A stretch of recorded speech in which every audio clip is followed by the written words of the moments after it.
souls. Welcome back to my channel. My name is Michelle. We talk all things life, love, spirituality, law of attraction, and all of the juicy goodness. We are here to talk about Neville Goddard's teachings on the law of assumption.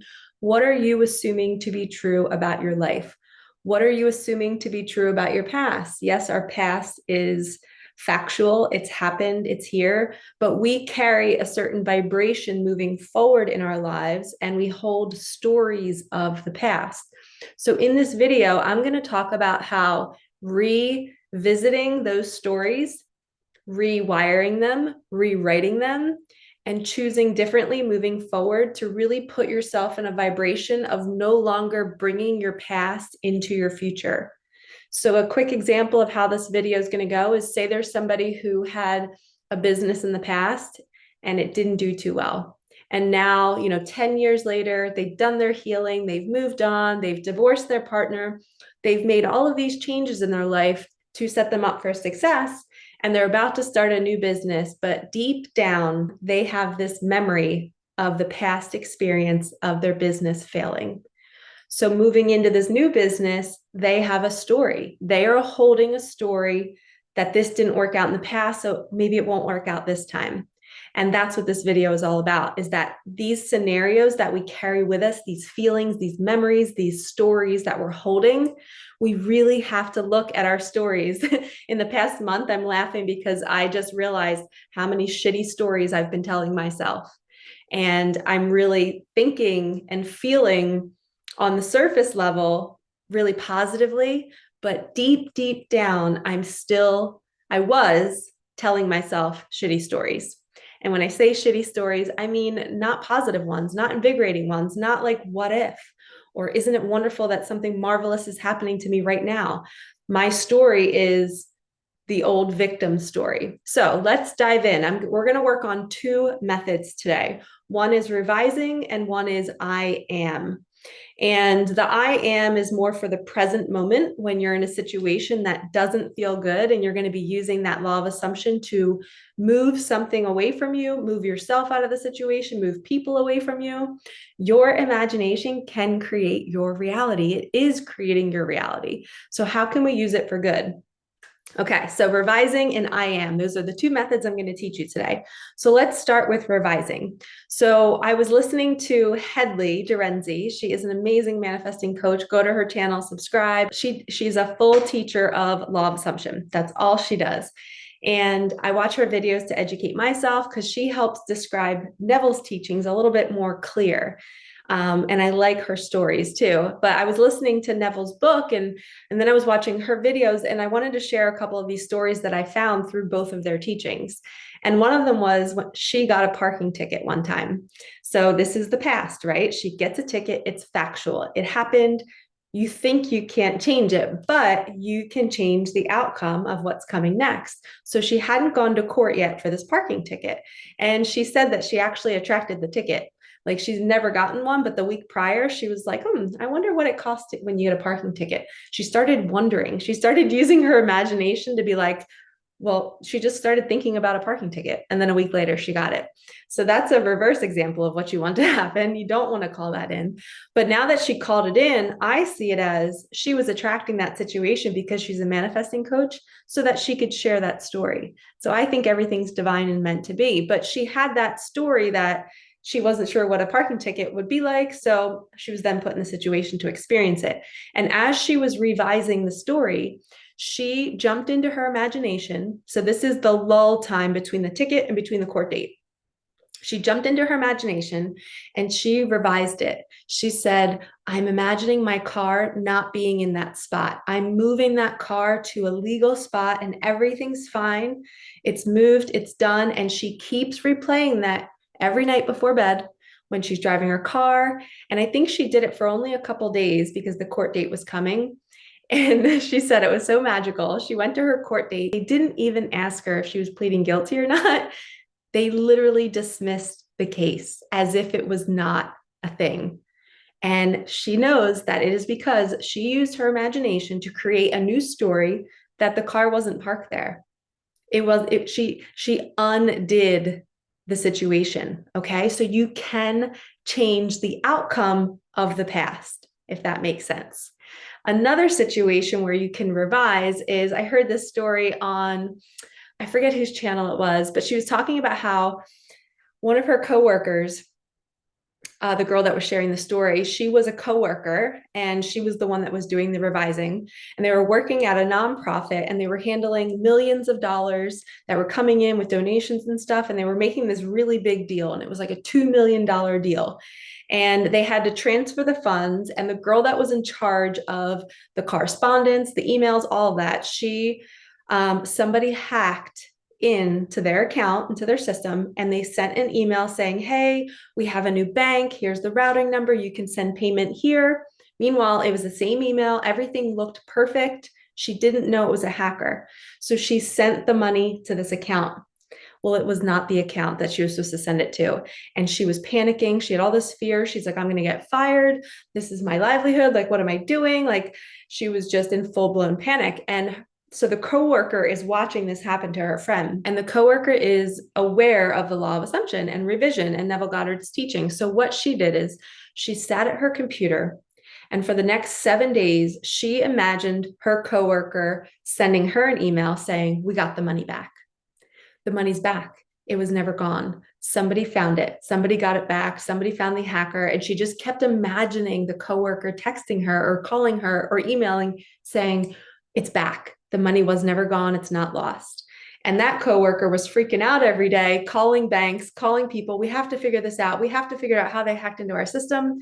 And she was over here thinking it was never going to come back, but her friend was doing the revision for her.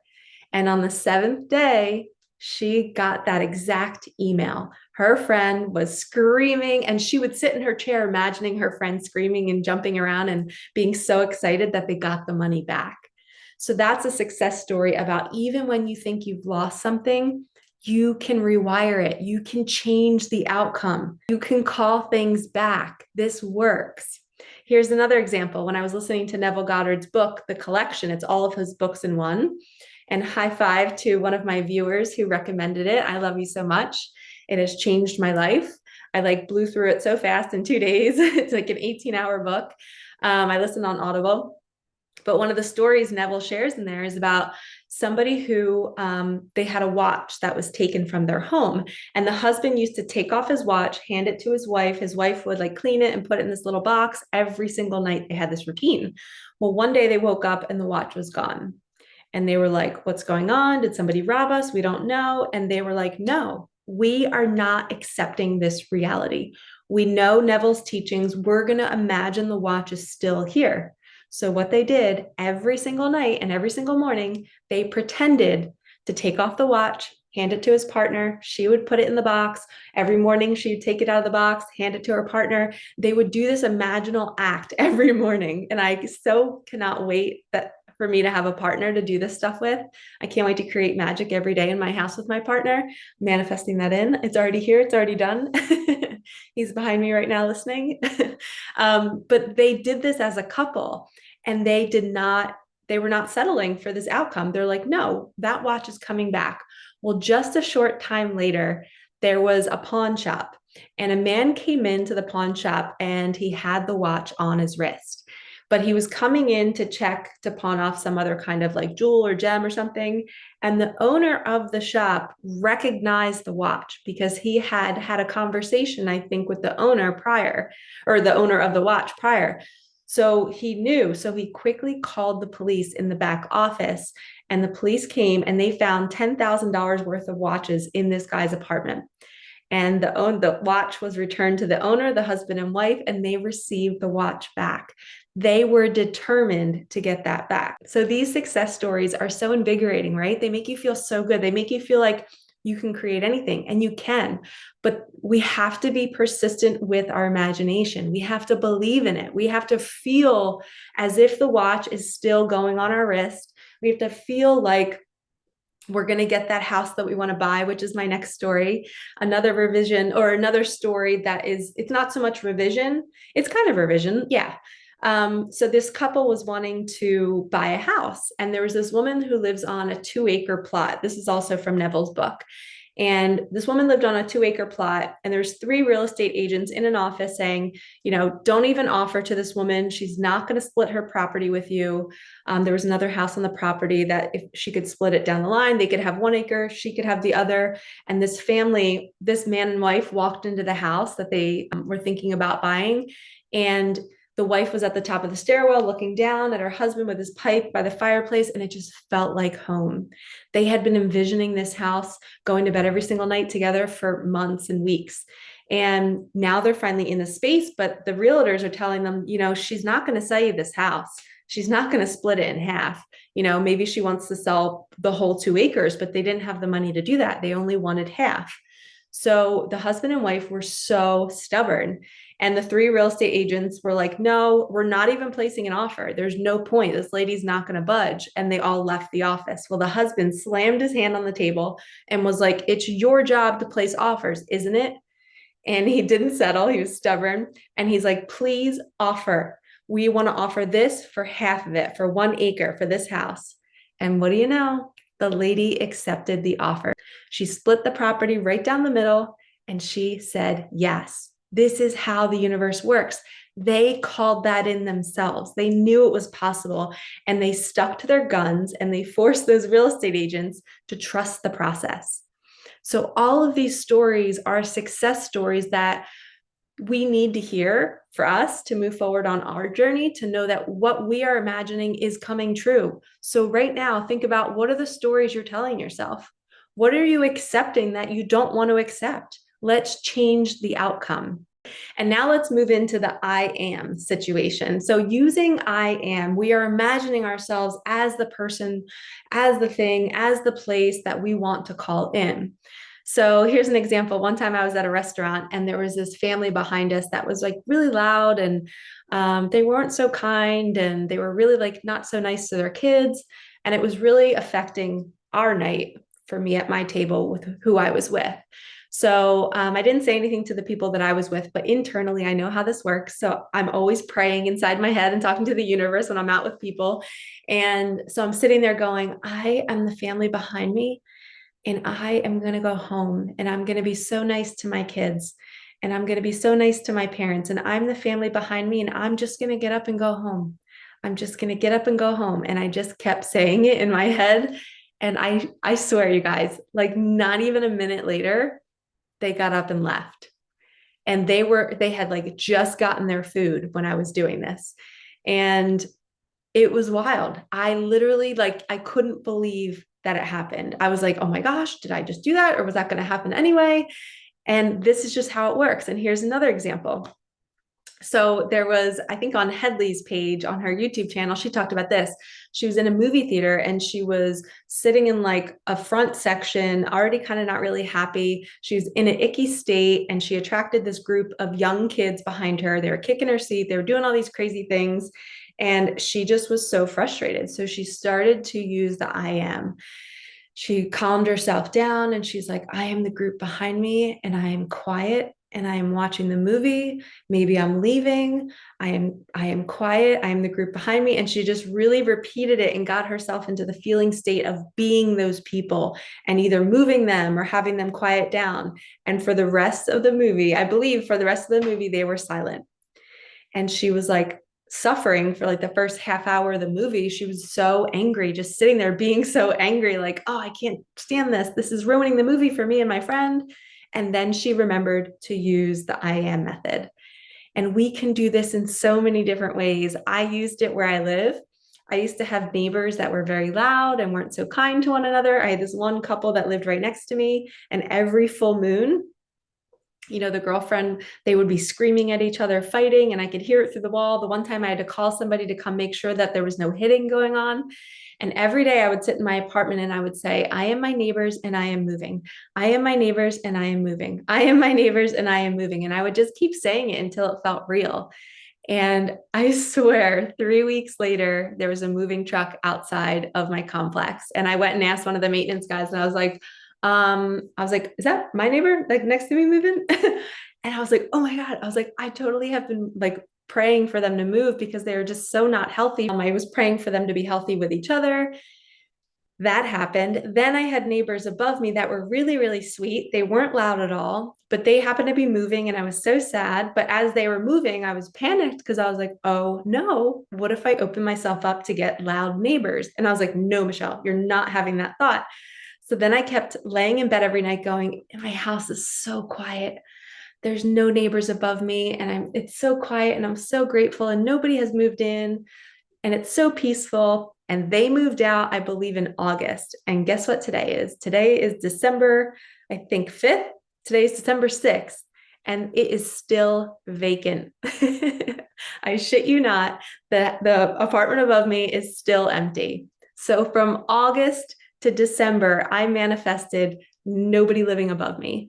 And it's so quiet and it's so peaceful. I also had another neighbor, a family that lived across the way, that they were very, very loud. Their kids would like play basketball right outside of my door. And it was like on a second level on these wood panels that like it would shake my walls. I did the same thing. I said, I am so grateful now that they moved. I am my neighbors and I am moving. I am moving to a home so that those kids can have a bigger yard to play in. And I really put myself in the energy of being the neighbor and leaving. And what do you know? That one happened 2 weeks later.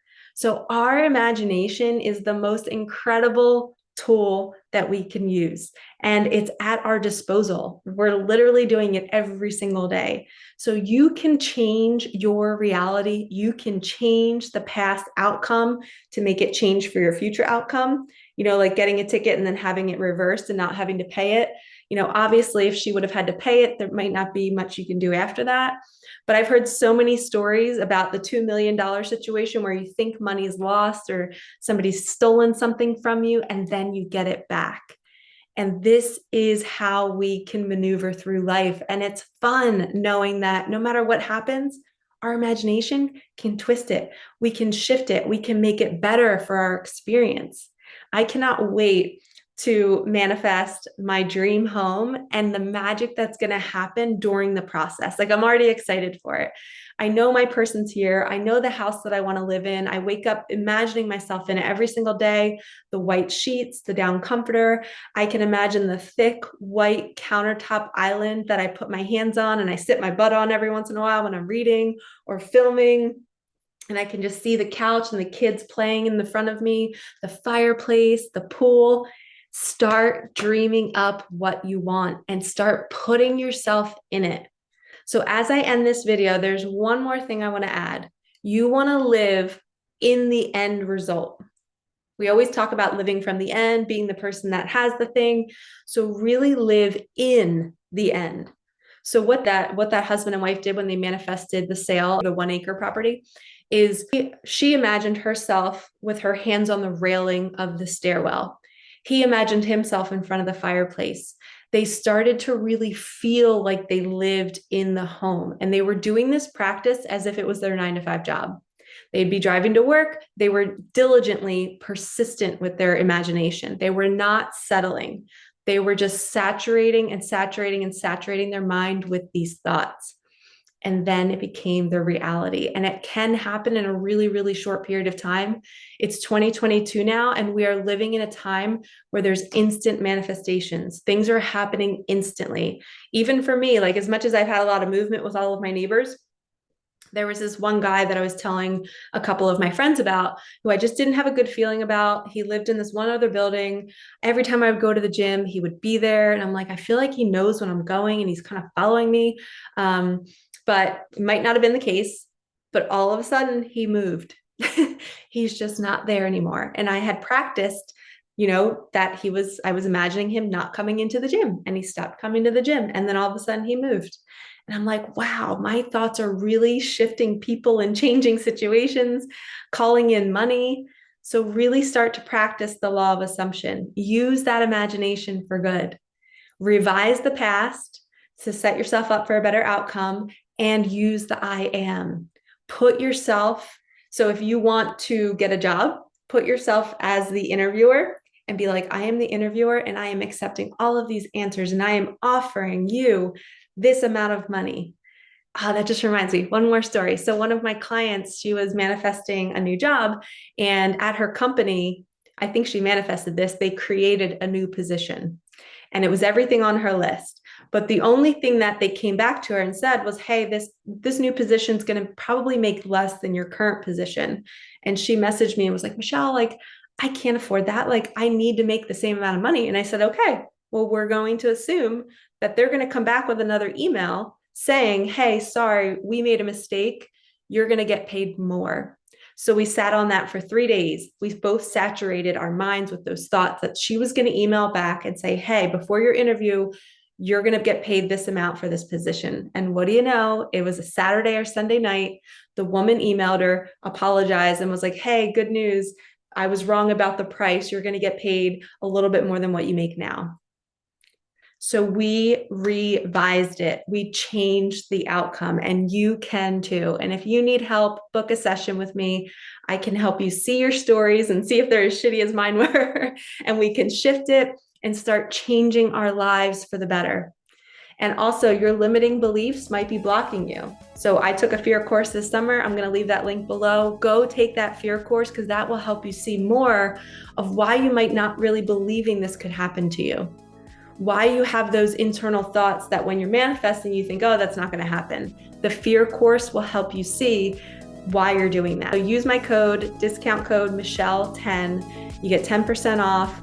Take that course, start practicing the law of assumption, and your life will transform. All right, lovies, like, comment, subscribe, hit that bell, and I will see you in the next one. Peace out.